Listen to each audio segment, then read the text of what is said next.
வணக்கம். இந்த வாரம் ரிலீஸ் ஆகிற 3 தமிழ் படங்களுமே ஒரே மாதிரி படங்கள் கிடையாது. அந்தந்த படங்களுக்குன்னு ஒரு தனி செட் ஆஃப் ஆடியன்ஸ் இருக்கிற மாதிரி தான் எனக்கு தெரியுது. ரொம்ப நாள் கழிச்சு ஆக்சுவலாக ஒரு ஃபெஸ்டிவலை முன்னிட்டு இப்படி வெவ்வேறு விதமான படங்கள் ரிலீஸ் ஆகிற மாதிரி நான் ஃபீல் பண்ணுறேன். இயக்குனர் மாரி செல்வராஜ், மனத்தி கணேசன் அப்படிங்கிற அர்ஜுனா அவார்டு வாங்கின கபடி வீரருடைய வாழ்க்கையிலிருந்து சில இன்ஸ்பிரேஷன்ஸை எடுத்து முழுக்க தன்னுடைய கற்பனை கலந்து எழுதியிருக்கிற திரைக்கதை தான் இந்த பைசன் காலமாடான். அது தெளிவாக முதலே டிஸ்க்ளைமரில் போட்டுறாங்க. முதல்ல இந்த படத்தோட டைட்டில் பைசன் அப்படிங்கிற மாதிரி தான் நினச்சேன். ஆனால் திடீர்னு படத்தோட டைட்டில் வந்து பைசன் காலமாடான் அப்படிங்கிற மாதிரி சேர்த்து சொல்ல ஆரம்பிச்சாங்க. அது என்ன தெரியல. இந்த பைசன் என்ன பண்ணாருங்கிறத நம்ம தெரிஞ்சுக்கலாம்.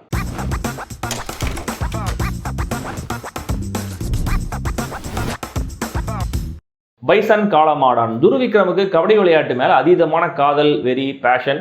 ஆனால் கபடி விளையாட போகிற நம்மளை மாதிரியான ஆட்களை வயலன்ஸ் பக்கம் இழுத்துருவாங்க, அவங்க வாழ்க்கையை ஸ்பாயில் பண்ணுவாங்க, நல்லா இருக்காது. ஸோ முடியவே முடியாது அப்படின்னு பையனை தடுத்து நிறுத்திக்கிட்டே இருக்காரு பசுபதி. ஸ்கூல்லையே துருவிக்ரமுடைய டேலண்ட்டை கவனிக்கிறாரு ஒரு பிடி டீச்சர். இதுக்கப்புறம் நடக்கிற சம்பவங்கள் என்னென்ன, அந்த ஊரில் இருக்கிற பொலிட்டிக்கல் சூழல், இந்த ஜாதி பிரச்சனைகள் எப்படி நம்ம ஹீரோடைய பேஷனுக்கு குறுக்க வருது, அதையெல்லாம் மீறி அவர் எப்படி ஜெயிச்சாரு அப்படிங்கிற ஜேர்னி தான் இந்த படம். எழுத்தாளர் மாரி செல்வராஜ் ஸ்கோர் பண்ணுற பல காட்சிகள் படத்தில் இருக்குது. முக்கியமாக செகண்ட் ஹாஃபில் ஒரு சீனை பற்றி சொல்லணும்னு நினச்சேன். அதில் ஒரு சீன் வருதுன்னா வயலண்ட்டான ஒரு சம்பவம் நடக்கும். அங்கே கிட்டான் அப்படிங்கிற அந்த கேரக்டரும் இருந்திருப்பார். அவர் ஒரு நாள் அதை பண்ணியிருக்கலாம் போல இருக்குன்ற மாதிரி சில பேர் அவரை பார்க்க ஆரம்பிப்பாங்க. அவர் அதை கவனிச்சிருவார்.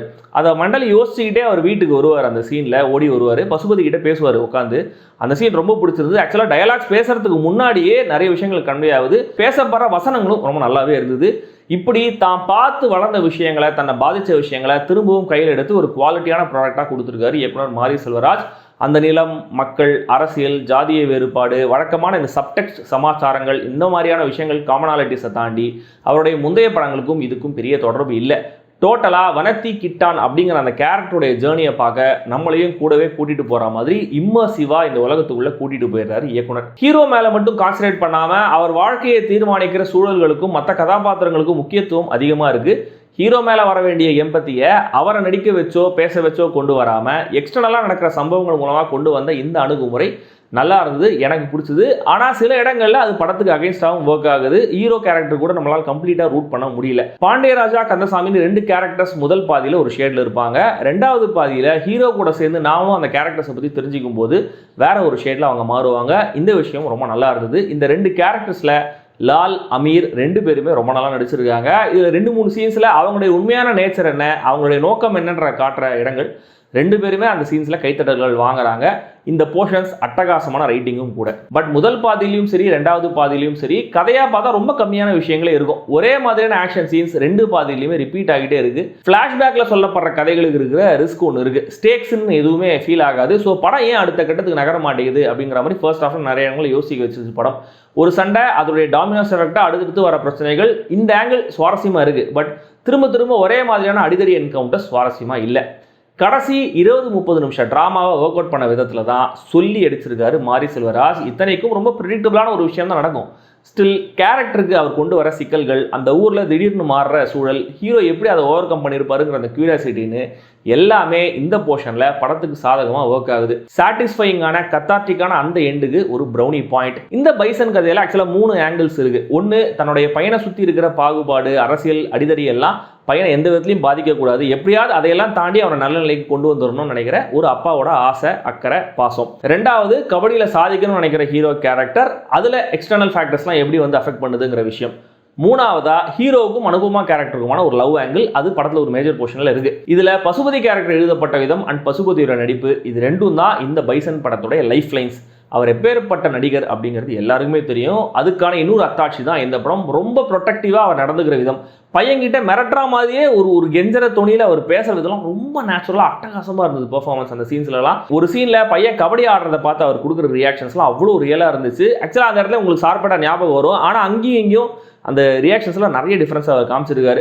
கிளைமேக்ஸில் சேத்துல விழுந்து போராண்டு மனுஷன் பேசுகிற விதம் அட்டகாசமாக இருந்தது. ஒரு அவார்டு ஓதி பர்ஃபார்மன்ஸ். இந்த கேரக்டரோட ஜேர்னியாகவும் இந்த படத்தை நம்ம பார்க்கலாம் அப்படிங்கிற மாதிரி தான் எழுதப்பட்டிருக்கு. அப்படி பார்த்தாலும் கூட ஆக்சுவலாக இந்த படம் ஒர்க் ஆகும். பட் அமீர், லால் ட்ராக்கும் சரி, அனுபமா துருவோடைய லவ் ட்ராக்கும் சரி, இன்னும் கூட ஆழமாக பெட்டராக எழுதப்பட்டிருக்கலாம். ஹீரோவுக்கு டைரக்டாக சம்மந்தமே இல்லாத 2 பேர் போடுற சண்டை, அவங்க 2 பேர் சார்ந்த கூட்டம், இதனால ஹீரோட ஆம்பிஷன் எப்படி பாதிக்கப்படுதுன்னு காட்டின விதத்தை நல்லா புரிஞ்சிக்க முடியுது, எம்பத்தைஸ் பண்ண முடியுது. ஆனா இவங்களுக்குள்ள இருக்கிற பிரச்சனை அவ்வளவு ஸ்ட்ராங்கா கன்வே பண்ணப்படல, ஒர்க் ஆகல. அண்ட் இந்த ட்ராக்லயுமே கூட ஆக்ஷன் ரொம்ப ரெப்பிடேட்டிவா ஃபீல் ஆச்சு. இவர் அவர் அடிக்க, அவர் இவர் அடிக்க, திரும்பி அவர் அடிக்க, திரும்பி அவர் அடிக்கன்னு போயிட்டே இருக்கு. இதனாலேயே படம் ரொம்ப லென்த்தியா போற ஃபீலும் கூட வருது. கண்டிப்பா கொஞ்சம் ரன் டைம் குறைச்சிருக்கலாம். அனுபமா துருவிக்ரமுக்கான லவ் ட்ராக்லயும் எந்த ஆழமும் இல்ல. ஆக்சுவலா இவங்க 2 பேரும் சேர்ந்து வரா மாதிரியான காட்சிகளே ரொம்ப கம்மி தான். ஸோ இவங்க இன்டென்ஸா லவ் பண்றாங்க அப்படிங்கிறத ஏத்துக்கிறது நம்புறது கொஞ்சம் கஷ்டமா இருக்கு. இங்க தான் நிவாஸ் கே பிரசன்னா தன்னுடைய மேஜிக்கை காட்டுறாரு. தீக்கொளுத்தி பாட்டு மூலமா, ரீரிகார்டிங் மூலமா இந்த ரிலேஷன்ஷிப்புக்கு ஒரு அர்த்தத்தை கொண்டு வர ட்ரை பண்ணியிருக்காரு. தீக்கொளுத்தி பாட்டு தியேட்டரில் கேட்க செம்மையாக இருந்தது, பயங்கரமான ஒரு எக்ஸ்பீரியன்ஸாக இருந்தது. அந்த பாடலோடைய பிளேஸ்மெண்ட்டும் பர்ஃபெக்டாக ஒர்க் ஆச்சு. ரெக்க பாட்டும் தியேட்டரில் ஒரு பிளாஸ்ட் கேட்குறது சூப்பராக இருக்குது. பட் அதோடைய பிளேஸ்மெண்ட் இன்னும் கூட கொஞ்சம் பெட்டராக இருந்துக்கலாம். ஏன்னா அது பாட்டை கேட்கும்போது ஒரு பென் அல்டிமேட் ஃபீல் வருது. கிளைமேக்ஸ்க்கு முன்னாடி வர மாதிரி பாட்டுன்ற மாதிரி நான் நினச்சேன்.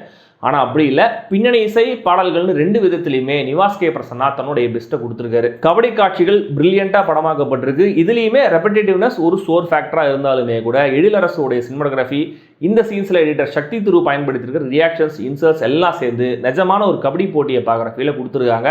சவுண்ட் டிசைனும் படத்தில் ரொம்ப நல்லா இருந்தது. பசுபதியோடைய நடிப்பை பற்றி முதலே சொல்லிட்டேன், ஏன்னா அவர் தான் இந்த படத்துடைய ஹீரோ. துருவிக்ரம் வனத்தி கிட்டனாவே பிசிக்கலாக வாழ்ந்துருக்காரு. இந்த பிசிக்கல் ஆஸ்பெக்ட்ஸில் தன்னுடைய முழு உழைப்பை போட்டு பெர்ஃபார்ம் பண்ணியிருக்காரு துரு. கபடி சீன்ஸ், ஆக்ஷன் சீன்ஸ்னு அவருடைய மொத்த உடம்புக்கும் வேலை தர பல காட்சிகளில் அவருடைய ஸ்க்ரீன் பிரசன்ஸும் எக்ஸிகியூஷனும் நல்லா இருந்தது. ஆல்ரெடி நான் முதல்ல மென்ஷன் பண்ணல, அந்த செகண்ட் ஹாஃப்ல ஒரு சீன், அந்த கான்வர்சேஷன் சீனில் அவருக்குள்ள இருக்கிற நடிகருக்கு கொஞ்சம் வேலை, மற்றபடி அவருடைய அந்த ஆக்டிங் ஸ்கில்லை காட்டுற மாதிரி படத்தில் காட்சிகள் இல்லை, பெரிய ஸ்கோப் இல்லை இந்த படத்தில். இன்ஃபேக்ட் அவருக்கான டயலாக்ஸே படத்தில் கம்மி தான். ரஜிஷா விஜயன், அனுபமா பரமேஸ்வரன் 2 பேருமே ஃப்ளாலஸான பர்ஃபார்மன்ஸை கொடுத்துருக்காங்க. ஹீரோவுடைய பிடி டீச்சராக நடிச்சிருக்கிற அருவி மதன் என்கிற மதன்குமாருக்கு இந்த படம் ஒரு நல்ல பிரேக்காக அமையும்னு நினைக்கிறேன். ஏன்னா அவர் வழக்கமாக பண்ணுற ரோல் மாதிரி இல்லாமல் ரொம்ப அழகான ஒரு கேரக்டர், அதை எந்தவித சினிமாத்தனமும் இல்லாமல் அவர் நடிச்சிருக்காரு, போர்ட்ரேட் பண்ணியிருக்காரு. மதன் கபடி டீம் கேப்டனாக வர ஒருத்தர், பசுபதியுடைய பிரதர் ஒருத்தர், லால் கூடவே இருக்கிற ஒருத்தர்னு இன்னும் சில கேரக்டர்ஸும் நம்மளை கவனிக்க வைக்கிறாங்க, பாராட்ட வைக்கிறாங்க. மொத்தத்தில் இந்த பைசன் காலமாடான் ஒரு அண்டர்வெல்மிங்கான முதல் பாதியும் சாட்டிஸ்ஃபைங்கான 2வது பாதியும் கொண்ட ஒரு டீசென்டான அவுட்டிங்.